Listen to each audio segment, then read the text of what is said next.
Welcome to the Narrative Mindset Podcast. This is your first time tuning in. Feel free to go back and view previous episodes when you get time. So, today, I want to discuss something, uh, give you a little history about my daughter and my little bit of brief overview of my upbringing. My daughter, she called me. My daughter's, I got two daughters, one 24, the other 26.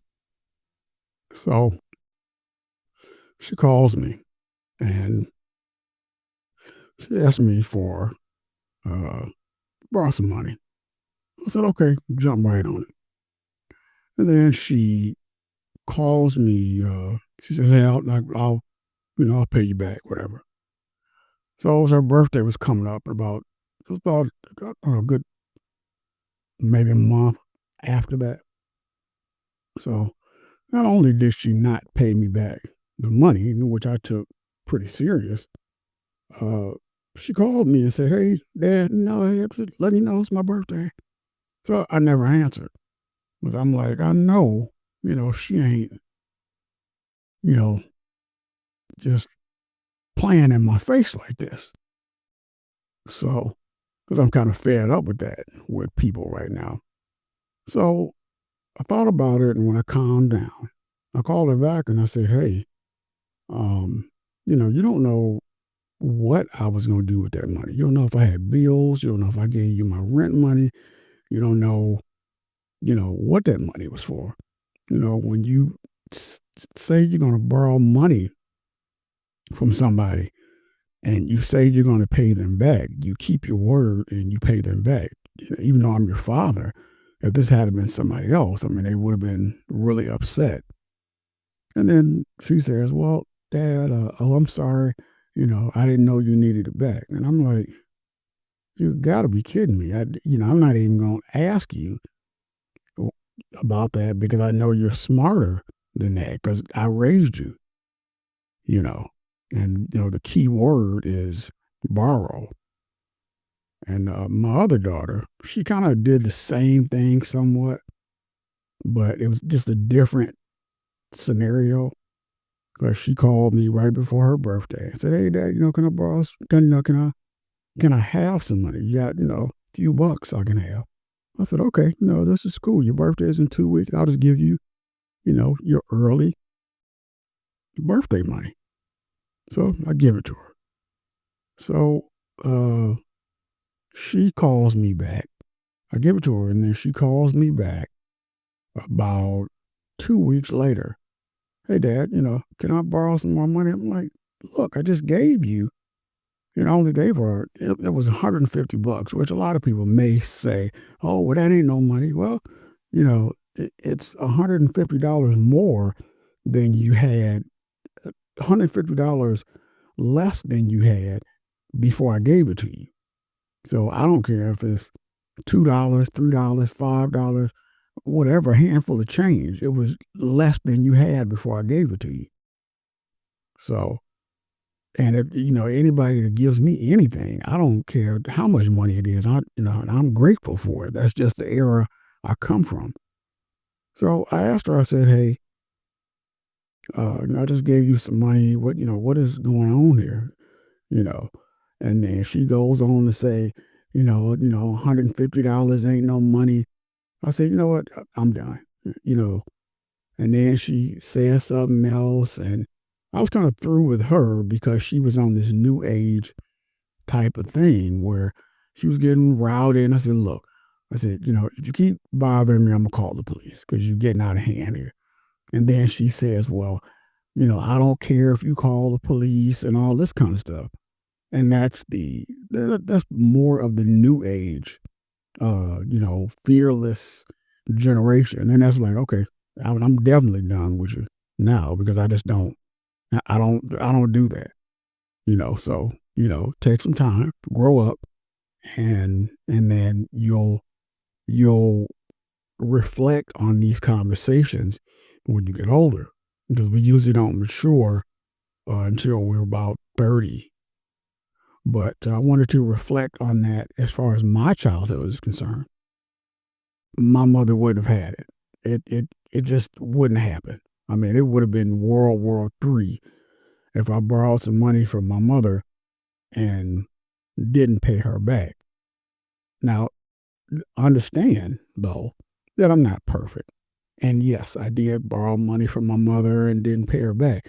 But she made sure that I understood that, you know, you borrow the money, when am I gonna get my money back?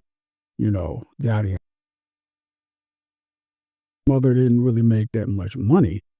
When I went to work at General Motors, I was making $17. I was bringing home more than my mother, you know, and so she wasn't really making that much money. But my mother was always a good saver, always a good saver. Always a good budgeter, always a good saver. And I speak of her in past tense. My mother is still living, so I just want to make that clear. But I remember one time she was writing checks, and she gave me and my brother checks, and I went and stole some money, deducted some money out of her account, which is literally stole it. And she was she was pretty upset about that.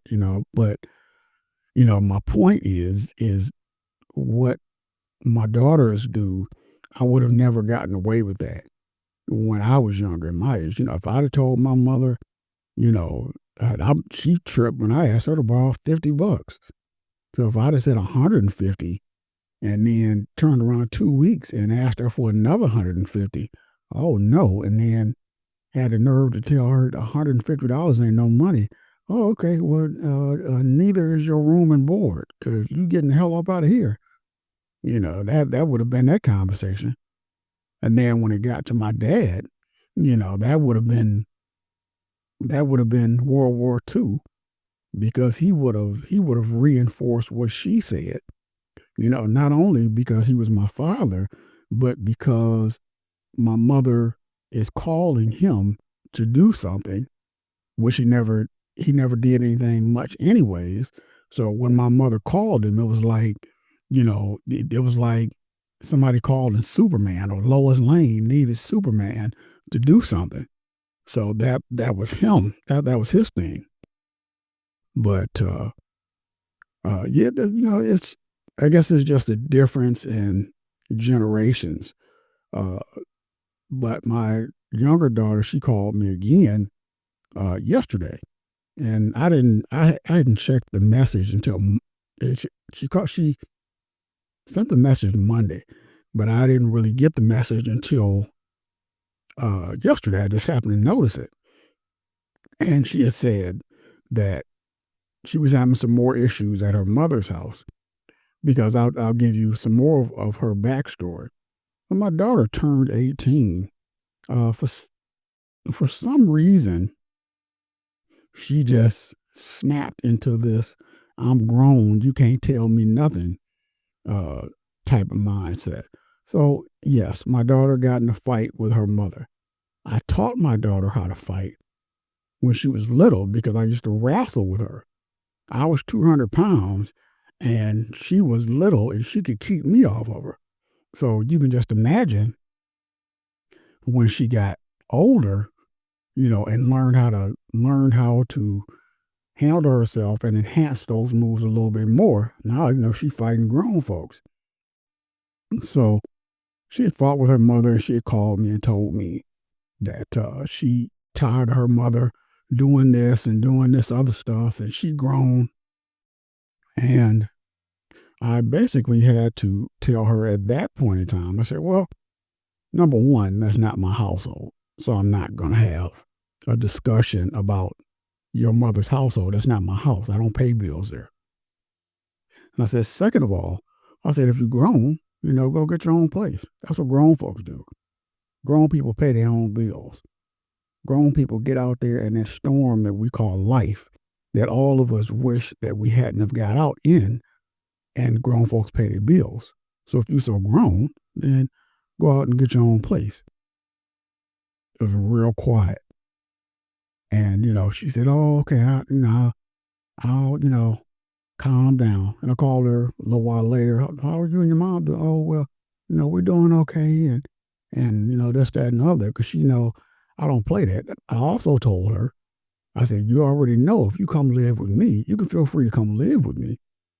And remember that. Make a note that I said that, because I'll say something about that again here later in the episode. But I told you could come live with me, but that coming to live with me, you're gonna have to abide by my rules. I'm not gonna put up with the same stuff that your mother is putting up with. I'm just not gonna have it. And surprisingly, she didn't come live with me. So she called me again. Like I say, it was Monday. I just got the message yesterday. It was Tuesday. And she said, well, my brother, I don't know if her brother is on some mental illness medication or what. And she said, "Oh, he's having his episodes and he's yelling and screaming and I can't hardly sleep and I fear for my life and all this other stuff." And I'm thinking, okay, number one, this is your brother. So, I don't, it can happen. Don't get me wrong. I don't think it will. You know, I'm not sure what type of mental illness he has. Last time I saw him, he didn't have a mental illness, but I don't know. Like I said, that's not my household. So I live in the Southfield area. So anybody who knows anything about Detroit knows that Detroit is rough. Detroit, you got to grow up quick. And, it takes a minute to get used to that kind of atmosphere and learn how to move. And I just don't see my daughter knowing how to move in Detroit. So when she asked to come live with me, now remind you, she asked me to come live with me. I didn't tell her she could live with me because when I told her she could, she didn't want to come live with me. So when she asked me, I said, no, because, Detroit is just not for you. Right now, you're in Grand Rapids, pretty laid back town. It's big, it's busy, but it's not Detroit. I just don't want you here in Detroit because Detroit is rough. Detroit is, even me as an adult, I had a hard time coming here and getting used to it and figuring out how to move and learning that type of thing. And it was definitely I definitely had a hard time. So for a 24-year-old who's living with her mother and then come here and live with me and got to deal with all this jungle called Detroit, I said, no, I don't think that's a good idea. You better off staying home, maybe going to apply at Amazon or something like that. And she, like I said, she's 24. So, we all have problems around that time, with jobs and she also was telling me, that she wanted to get her life together. And I wanted to tell her that, you're 24. It's usually a storm or what I guess you would call it fog until you hit about 30. Once you hit 30, then it kind of, you can see clear and kind of know what direction you want to go in and you start to move the way you're supposed to move, you know, as far as growth is concerned. But, she's all right. She lives with her mother and well, I don't know what the situation is with her brother and him yelling and all this kind of stuff.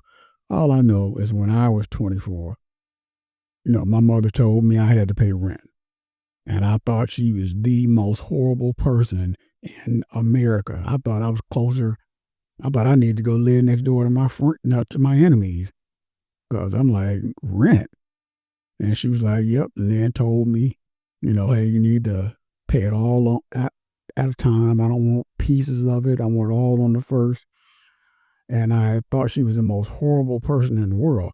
But later on in life, I found out I was Ricky Schroeder with the golden spoon in my mouth. At least a black version. But, I do thank her for doing that because once you get out in the world, moving to an apartment, what happens? They don't want their rent in pieces. They want their rent. They give you a date. They want their rent on time. If it ain't on time, you get a late fee. You got rules you got to follow by and all of this kind of stuff. And I think that a lot of teenagers and everything, I think they're taking living at home, for granted. Because to be honest with you, boy, if I could go back to my mama's house, I'd be in the basement working, sleeping and working. That's all I'd be doing. Sleeping and working.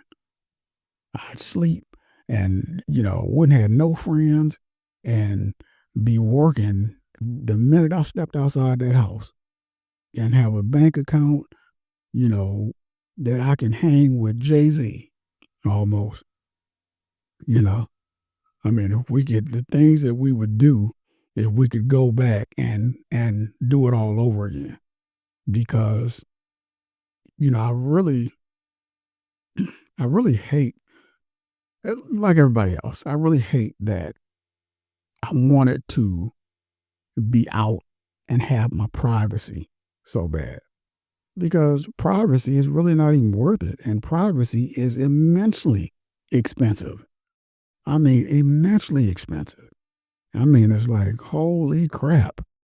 Y'all could have kept this mess. I could have still been in my mama's basement, you know, free room and board all for $200. Shoot, I'd have to beat people off the back door trying to get in. Saying, shoot, I'd give you 500. I'd give you 700. I'd give you 1,000. Room and board? Man, please. Nowhere in the world. But, I wanted to share that with you in this episode because I thought about it earlier. It's something natural. Still trying to find my voice, but I'm putting thoughts out there because that's better than not putting anything out there. So, like I said in another episode, growth is the most important. So, if you're doing something, that's better than doing nothing. Even if it's a little bit, even if it's not that great, do it. You'll get better. And, let's all do podcasts and come up together. Thanks for tuning in. I'll see you in the next episode.